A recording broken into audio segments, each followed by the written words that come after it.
Hi, everybody, and welcome to our last set of notes for World War I and our last set of notes altogether for Humanities 9. Okay, so after this lesson, all that's left in the course is for you to make sure you've got your last journals, which will be for this week, and that you're done your test and that you're caught up in everything else. But this is pretty much the end. So today we're going to talk about the Treaty of Versailles, which is the treaty that ends World War I. And we'll talk a little bit about the League of Nations, though we won't go into a bunch of depth on that because that's something that will get discussed again in Social Studies 10. All right, so peace.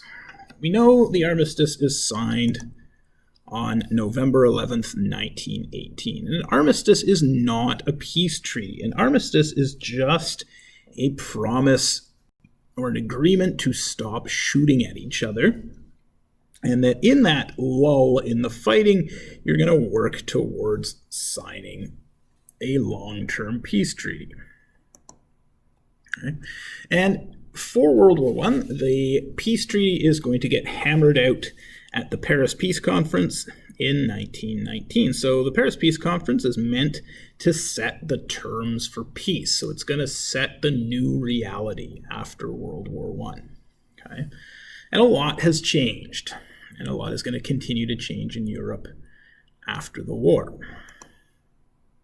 And what usually happens when you have a war that ends one way or the other is the side that wins, the victors, set the terms. So they're going to decide who has to do what, who has to pay who what. Because usually after a war, either territory changes hands or people pay money to fix what got destroyed in the war, stuff like that. Okay. And in 1919, they are facing a huge job. Okay, because basically the end of the war ends an era in European history. Okay, the time of the empires and the kingdoms is coming to an end, and you're starting to get sort of democratic states and stuff like that afterwards. Or in the case of the Soviet or the Russians, you're going to get the Soviet Union, which is the rise of communism. Okay. So, what do they have to do at the Paris Peace Conference? Well, they need to find a way to rebuild Europe, and they have to find a way of doing that which is also going to prevent a future war, because wars in Europe have been happening pretty much like clockwork since at least the medieval era, and probably earlier. And the goal in 1919 is to make sure that the Great War is the last war. And obviously we know that's not going to work, but that is the goal in 1919. So what are the effects of the war as far as international repercussions? Well, 10 million dead, 20 million wounded, and that's only counting combatants, so soldiers and those people who are fighting or directly involved in the combat in some way. Tens of millions more civilians are going to starve or be killed. So lots and lots of casualties. The cost of the war is a roughly $200 billion, which today doesn't sound like that much, except you have to understand that that's $200 billion in 1918 money and not $200 billion in modern money. We'd be talking into the trillions if we were doing this today. And much of Europe is bankrupted by the war. Countries have spent more money than they have, and they are now bankrupt. The Ottoman Empire and the Austro-Hungarian Empire have ceased to exist. The Ottoman Empire is going to splinter into mainly Turkey and a bunch of other territories that will be absorbed eventually by the English and the French. Austria-Hungary is going to break up into Austria-Hungary and a bunch of other states as well. And we'll talk about that a little bit as we talk about the Treaty of Versailles. Poland is going to be recreated on the map between Germany or East Prussia, and Russia. Okay, now that's going to create some other problems as well, but we'll talk about that later or potentially in Socials 10. Okay, so Poland has existed, ceased to exist, existed, ceased to exist throughout history, and after World War I, it's going to reappear. 3 monarchies are going to be replaced by democracies, so that's Austria-Hungary, Germany, and the Ottoman Empire. They are all going to cease to be monarchies, and they're going to become democracies, more or less in some cases. And Russia is also going to cease to be a monarchy, and it's going to become a communist state. The Treaty of Versailles is the treaty that ends the war, but it's also going to create the League of Nations, which we'll talk about at some future point, perhaps. And what does the war do for Canada? Okay, because we're mostly interested in that. Well, it's often seen as a coming to maturity for Canada on the road to true independence. We prove we are capable of fighting in the war. We are able to hold our own weight. We are seen as elite forces on the battlefield, and a lot of people think that this marks Canada becoming an independent nation. And to some degree, that's true. Okay, after the war, we get our own seat at the Paris peace talks. Okay, we're not at the kids' table. We're now at the big kids' table or the adults' table. And eventually, we'll also get our own seat in the League of Nations. Okay, so we're not seen as the child of Great Britain anymore. Theoretically, we have equal status. Women in Canada are going to gain recognition for their hard work. Okay, they're going to be seen as being fully capable of doing a lot of the same jobs as men, though that's going to get rolled back slightly after the war. But they're also going to gain the federal vote starting in 1917, which means they're going to have more of an influence on politics and social ideas and stuff like that. Again, Canadian troops are going to gain recognition for their victories at places like Vimy Ridge, Passchendaele, and other places. So we are seen as being elite warfighters. Okay. We have a very large military by Canadian standards at the end of World War I. That's quickly going to get disbanded as Canada tries to get back to normal. After the war, Canada's population is going to increase due to immigration, so that's people moving into the country. Some of that is going to be soldiers who went over to fight in World War I are going to come back with wives and children, and some of it is going to be people from Europe, which has been largely devastated, who are going to be looking for a better life. And at this point, Canada still has land that's readily available, and we're seen as a place where you can get ahead with hard work. Also, Canada is going to experience significant economic growth, so our industries and stuff like that are going to grow during the war and afterwards. During the war, it's because we are producing food, ammunition, clothing, vehicles, all sorts of stuff for the war effort, and our industry is going to increase. For Canadians, the war costs $3 billion, $150 million of debt for 4 years. That's the cost of fighting the war.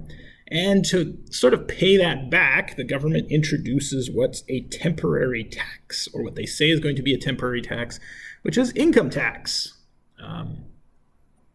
As you guys will figure out as you get jobs, income tax has never gone away.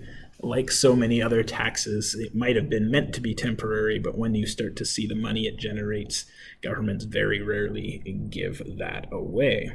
Okay, and you got to think, if you're going to cut taxes, you've got to cut services as well. And Canadians don't really like taxes that much, but we also do like things like our free healthcare, our education, all that sort of stuff. So the war is basically coming to an end, and people start to look, starting in 1917, for a way to end the war. And one of the first people to sort of make a suggestion about what the world could look like after the war is the US president at the time, and that president's name is Woodrow Wilson. So it's starting in January of 1918, so the year the war ends, but well before it does so, he puts out what are called his 14 points. And basically what he does is he sits down and gives these radio addresses to the people talking about what the New World Order could look like. Okay. And Wilson, you have to understand, is an idealist. Okay. The world is split, generally speaking, into idealists and realists. Idealists see the world as it could be in its best state, so the ideal world, whereas realists generally see the world as it is, or it's a sort of a more pessimistic light. So it's the idea that an idealist would see the glass as half full, and the realist would see it as half empty. Okay.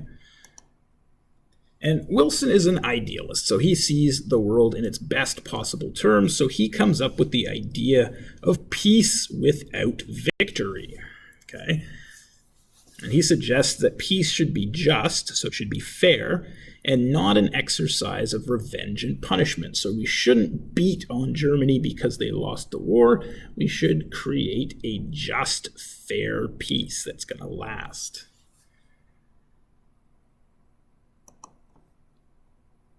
So in his 14 points, it addresses a bunch of different stuff, and you don't need to know exactly which point does what. But the first 5 points, so points 1 to 5, talk about how countries should work together. Okay? And this is an ideal known as internationalism. Basically what it means is that instead of thinking about what's best for me, we should be looking at what's best for we, or what's best for everybody. So selfish ideas have to be put aside. It's not about what I can get for my country. It's about how we can work together to make the world a better place for everyone. And also in those first 5 points comes the idea of self-determination. Now, this is a good idea, but it's going to cause a lot of problems. And some of those problems are going to start World War II eventually. Okay, so ethnic groups should be given self-determination. And what that means is that in an ideal world, every ethnic group should be able to choose who governs them and how. So they should be allowed to choose what country they're part of, or they should be allowed to create their own country. And again, like I said, the idea is nice. Where it becomes a problem is when you realize that in a lot of places, multiple ethnic groups live right next to each other or on top of each other. And if every ethnic group is going to get self-determination, you're either going to get thousands of tiny little states, or you're going to get states that overlap each other or have interests that conflict, and you're not going to be able to make everybody happy. Points 6 to 8 refer to how land occupied by the Germans should be dealt with. So Germany isn't supposed to be punished, but they also can't be allowed to gain from the war. Okay, so anything they gain is going to have to be dealt with, and also some of their colonies might be stripped and stuff like that. The final 6 points lays out how the various ethnic groups in Central Europe would be treated. So it's going to go back to that idea of self-determination, and it's going to look at how you can deal with some of this stuff and how you can make self-determination a reality. When the 14 points comes out, most Germans who are going to hear about it, either by reading about it in newspapers or whatever else, see it as fair. Okay, they're not going to be punished. They're just going to have a just, fair peace. Okay, So the Germans are generally in favor of this.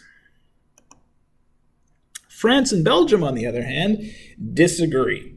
They don't want peace without victory. They want victory. Okay? Most of the fighting, almost all the fighting in Western Europe, in fact, has taken place in Belgium and France. It never gets into Germany. So there's giant chunks of Belgium and France that are wastelands.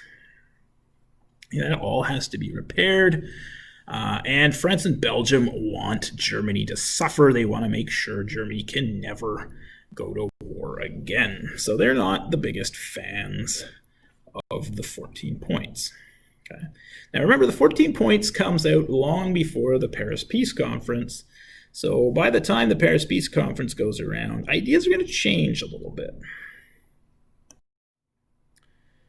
So, Treaty of Versailles. So when the two sides meet at the Paris Peace Conference, it comes down to a conflict between idealism, so that idea that everybody works for the greater good, or realism, which is that's not how things actually work, and that's going to cause the trouble that's going to come out of the Treaty of Versailles. So the realists, the people who see the glass as half empty, are Clemenceau of France, also the leader of Belgium, and they feel that Germany has to be dealt with harshly. Okay, you got to beat Germany to the point where they will never, ever, ever, ever, ever want to start another war, and in fact, they won't be able to. Okay, you're going to cripple their economy. You're going to make them pay. It's going to make sure this never happens again. On the other side, the idealist, Wilson, felt that punishing Germany would make Germans bitter and want revenge. Okay. Ironically, they're both right. And ironically, the answer they're going to come up with is wrong. Okay. The Treaty of Versailles, when it comes out, is a compromise. And when you're in elementary school and there's a conflict about something, often you'll be told, well, you've got to reach a compromise. You've got to come up with a solution that pleases everybody. Well, in the Treaty of Versailles, unfortunately, they try that. And what comes out of it is actually the worst of both worlds. We're going to beat Germany up enough that they are going to be bitter and want revenge, but we're not going to beat them enough that they can't get revenge. So it's kind of ironic that there's parts of realism and parts of idealism in the Treaty of Versailles, and the combination is actually the worst possible solution. So, how does the Treaty of Versailles deal with the idea of self-determination? Well, in the treaty it says ethnic groups would decide who they want to be or whom they want to be governed by, which, like I've already said, is a nice idea, but it's very difficult to accomplish because you've got ethnic groups living in the same area, and if you give territory to one ethnic group, you're taking it away from another one. So to actually hit self-determination, it would be necessary to create homelands for all the ethnic groups of Europe in land already claimed by other nations. And in some cases, that's what they're going to do. Okay, they're going to carve territory out of what used to be the Austro-Hungarian Empire, and they're going to create a Slavic homeland. Poland being recreated is sort of part of that same idea. Czechoslovakia also going to come about in that way. Okay, so two new states are created, Czechoslovakia and Yugoslavia. Poland doesn't count because Poland as a state had already existed before. Czechoslovakia is a combined home for the Czech and Slovak people. If you look at a map today, you'll notice Czechoslovakia no longer exists. Instead, you have the Czech Republic and Slovakia. And Yugoslavia also doesn't exist. It comes apart in a violent and dramatic fashion in the early 90s. And it was created as a home for the Slavs. Unfortunately, because Europe is what it is, it also encompassed large parts of different ethnic groups that had nothing to do with being Slavs. Self-determination is not going to be applied to all ethnic groups, so not every ethnic group is going to get a choice, and in some cases the decisions that are made at the Paris Peace Conference are going to create more problems. So when they create Czechoslovakia, as an example, a large chunk of the territory that is given to Czechoslovakia has a very large German minority in it, or even in some cases a German majority. They don't get a choice. The land is given to Czechoslovakia, and that's going to become a problem for World War II.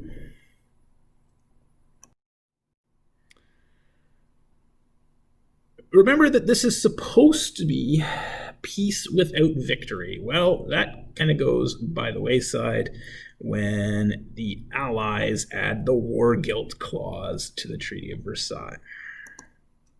And the war guilt clause basically states that Germany has to take full and solitary responsibility for the war. So Germany is fully responsible for everything that happened in World War I. It's their fault and nobody else's. Now, to some degree, that kind of makes sense. You can't blame Austria-Hungary. It doesn't exist anymore. Same with the Ottomans. You're not going to blame the Allies. And so even though Germany wasn't the first nation to mobilize, they're going to take all of the blame. And you have to put that in there because later on, the Allies are going to add a bunch of punishments to Germany. And if you're not blaming them for the war, if it's not their fault, how do you justify punishing them and nobody else? Once the German population finds out that this is going to happen, that the war guilt clause is in there, it causes mass protest in Germany.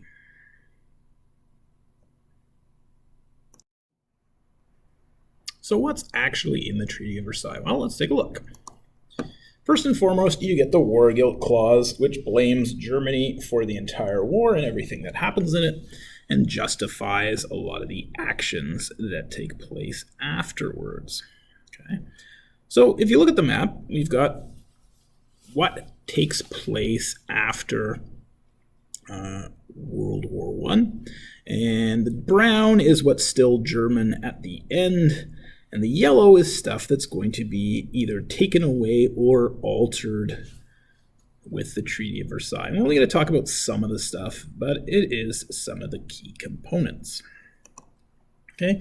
Firstly, the province of Alsace-Lorraine, which if you look is labeled on the map, is taken away from Germany and given back to France. Now, it has changed hands a couple times throughout history.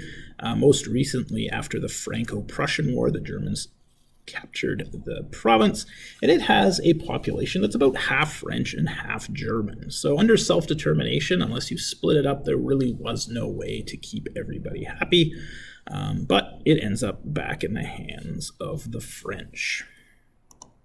Next up, Poland is the green area. Not all of it, but for the most part, it had no access to the sea, so what the countries decide is they take that yellow section, which is labeled as West Prussia, and they create that as what's called the Danzig Corridor. And basically, it gives Poland access to the sea. And it does that by cutting Germany in half, or going through the middle of Germany at least. Okay, so they get the port of Danzig, which is right on the coast, and they get that strip of land that connects it to the rest of Poland. Okay, now that is going to divide Germany into two pieces, Germany itself and East Prussia. And if you want to get from one to the other, you either have to go by sea or you have to cross Poland, which isn't ideal. The Central Powers are going to have to give up all of their colonies, so every overseas possession held by Austria-Hungary, Germany, or the Ottoman Empire are going to be handed over. Most of them are going to end up in the hands of Britain and France, at least in the short term. Germany has to give up its entire merchant navy, so every cargo ship, every bulk carrier, every tanker that Germany possesses has to be handed over to the Allies. Now, that's theoretically meant to make up for the losses in Allied shipping due to unrestricted submarine warfare. But it's also a way to punish Germany, because Germany now, if it wants to trade overseas, is going to have to use somebody else's ships, which they'll have to pay for. Germany also has to hand over most of its regular navy, but a lot of that actually gets sunk by German sailors once they realize what's going on. The west bank of the Rhine, which is right above Alsace-Lorraine, is still German territory, but it's going to be demilitarized, which means the Germans aren't allowed to have any military forces on the west bank of the Rhine for 15 years. And not only that, but that territory is going to be occupied by Allied soldiers.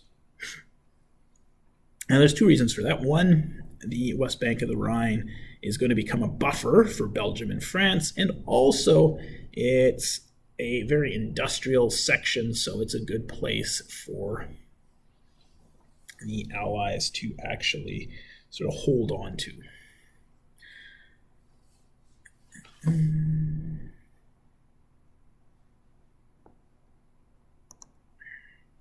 The other thing that comes out of it is that Austria and Germany cannot unite after World War I. Okay? Which is interesting, because by self-determination, they should be allowed to make that decision themselves.